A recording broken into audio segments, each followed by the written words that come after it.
కొణిదెల పవన్ కళ్యాణ్ అనే నేను శాసనం ద్వారా నిర్మితమైన భారత రాజ్యాంగం పట్ల నిజమైన విశ్వాసం విధేయత చూపుతానని,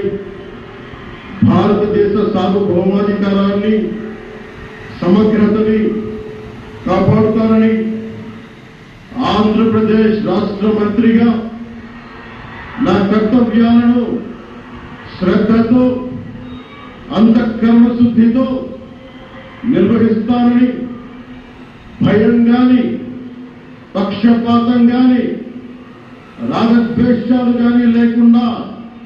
రాజ్యాంగాన్ని శాసనాన్ని అనుసరించి